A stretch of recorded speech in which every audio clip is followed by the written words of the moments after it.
नमस्कार। पितृपक्ष चल रहे हैं और ऐसे में ये तो संभव ही नहीं है कि हम इस अवसर का लाभ ना लें।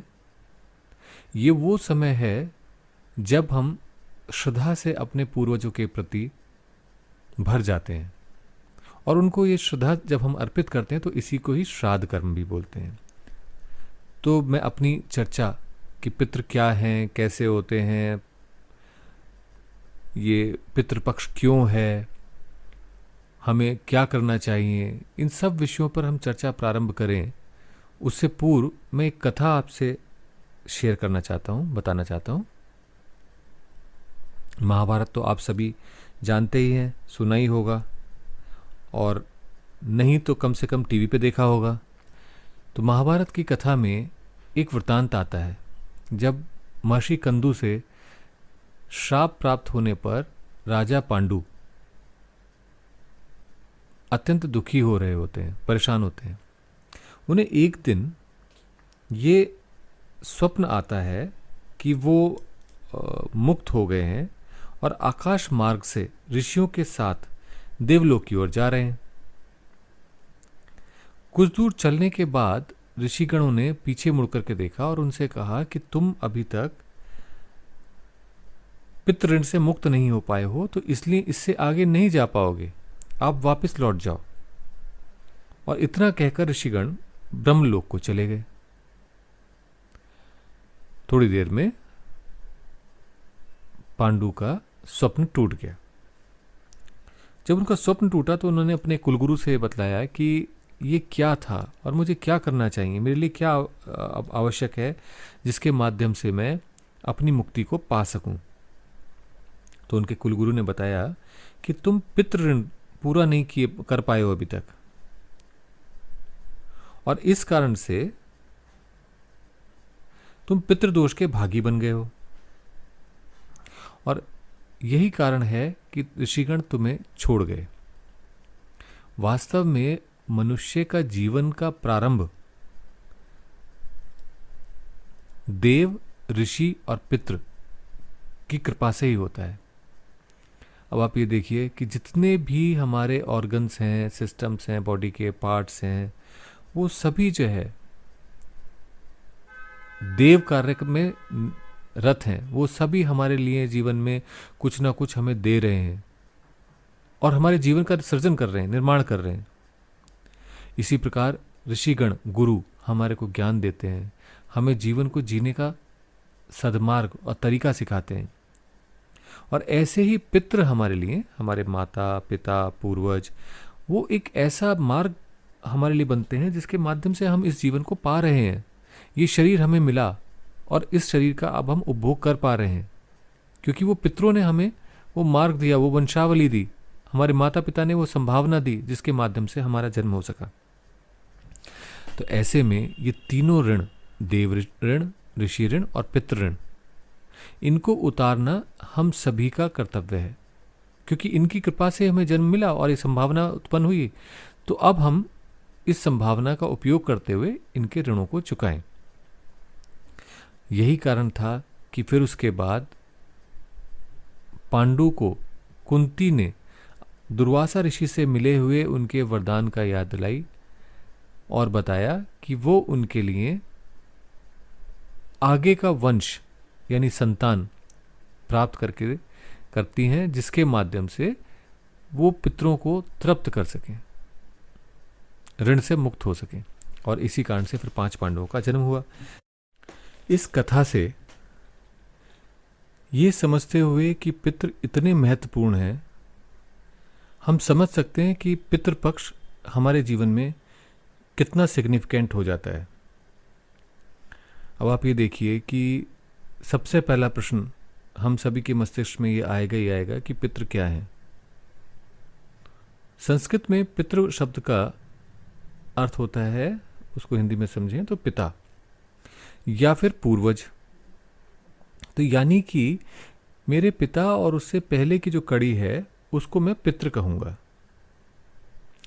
अब वास्तव में अगर आप देखें तो होता क्या है कि हर क्षण हर पल हमारे मन में कुछ ना कुछ ऊहापोह चलती रहती है। बहुत सारी हमारे मन के अंदर इच्छाएं होती हैं, जो रहती हैं, उसके अलावा बहुत सारे ऐसे हमारे कर्म अपूर्ण रह जाते हैं जिनको हम पूर्ण करना चाहते हैं। जैसे भोजन कर रहे थे, अब भूख लगी थी लेकिन ढंग से खाना नहीं खा पाए, तो वो कर्म अपने आप में पूर्ण नहीं हो पाया, उसमें कुछ ना कुछ शेष रह गया। ऐसे ही बहुत सारी इच्छाएं हैं जो कि पूरी नहीं हो पाई, उनको वो शेष रह गई। तो होता क्या है, जब कभी भी जीवन के समाप्त होने पर अंतिम क्रिया की जाती है तो उसमें देह पांचों तत्वों में विलीन तो हो जाती है, जैसे पृथ्वी, जल, अग्नि, वायु, आकाश। तो जब अग्नि को समर्पित की जाती है देह, तो ये सारे तत्व अपने अपने तत्वों में वापस लीन हो जाते हैं। लेकिन उस ऊर्जा का क्या, उस चेतना का क्या? वो तो फिर भी शेष रह जाएगी ना, क्योंकि वो तो अग्नि में जलेगी नहीं, चेतना तो नहीं जल पाएगी। आप अग्नि को अग्नि में, जल को जल में और पृथ्वी को पृथ्वी में समर्पित तो कर सकते हैं, बट चेतना का क्या करेंगे? तो इस प्रकार दाह क्रिया के बाद तत्वों का लोप होने पर जो शेष रहता है, ऐसे शरीर वाले ये पितृ हैं। ये वो पूर्वज हैं जिन्होंने हमें पाला पोसा था जब वो भौतिक रूप में थे, जिन्होंने हमारे लिए अपना जीवन खपाया। तो ऐसे में उनके प्रति श्रद्धा से नत हो जाना स्वाभाविक ही है। अब आप ये देखिए कि हम डेली पूजा करते हैं, देवताओं की पूजा करते हैं, देवियों की पूजा करते हैं, जल चढ़ाते हैं और बहुत कुछ करते हैं। लेकिन पितरों के लिए कुछ समय नियत है जिसको पितृपक्ष कहते हैं। तो इस पितृपक्ष में पितरों का पूजन तो करना ही पड़ेगा। अब वो पूजन किस प्रकार से होगा? क्योंकि जिस प्रकार से हम पंचोपचार, षोडशोपचार पूजन या इस तरह के कर्मकांड हम करते हैं, वो तो पितरों के लिए आवश्यक नहीं है। आप सोचो, जब आप अपनी मम्मी के पास, माँ के पास में रहते थे, गोद में बैठ जाते थे, कुछ भी करते थे, खींचतान, भाग दौड़, सिर्फ एक बार मुस्कुरा के अपनी माँ को प्यार से बुलाते तो वो सब कुछ छोड़ करके आपके पास आ जाती और आपको गोद में बिठा लेती थी। तो क्या ऐसे में उन चेतनाओं को अगर हम आज संपर्क में आते हैं तो क्या हमारे को कोई आडंबरों की आवश्यकता होगी? बिल्कुल नहीं। मात्र दो चीजें उसमें होती हैं। एक तो होता है श्रद्धा, जिसकी आवश्यकता होती है, और दूसरा होता है उनकी जो आवश्यकता है, क्योंकि उनके शरीर में पृथ्वी और जल तत्व का लोप हो चुका है। तो इस कारण से उनकी ना तो कोई आकृति दिख रही होती है, ना वो जो है ठोस आकृति दिख रही होती है, ना वो जो है हमसे बात कर पा रही होते हैं, कनेक्ट नहीं कर पा रहे होते हैं। लेकिन वो होते हमारे पास हैं, क्योंकि ये एक ऐसा समय है पितृपक्ष का, 16 दिनों का, जिसमें पितृलोक से ये आत्माएं, ये चेतनाएं हमारे पास आती हैं और हमसे संपर्क करती हैं।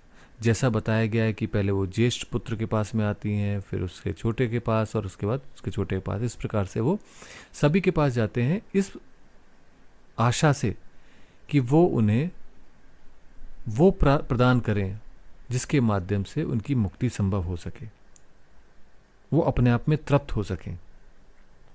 और जब ये नहीं हो पाता तो वो लोग, जब समय खत्म होता है पितृपक्ष का, तो वापस चले जाते हैं और अतृप्त वापस चले जाते हैं। और अतृप्त वापस जब जाते हैं तो इसी को ही दोष लगना कहते हैं, पितृदोष कहलाता है।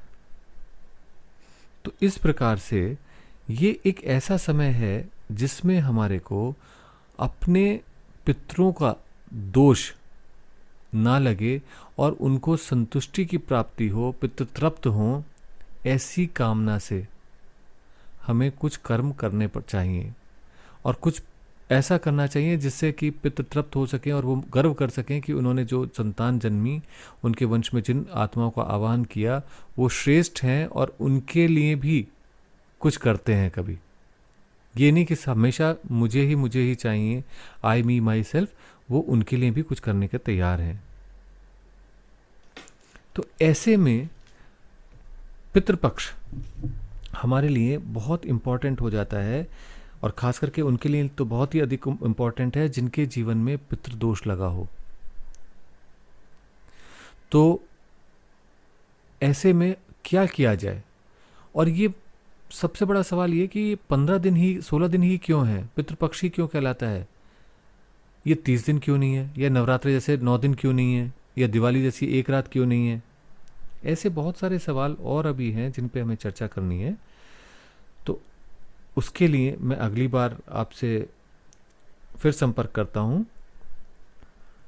अभी के लिए आपको मेरा नमस्कार। हरि ओम तत्सत।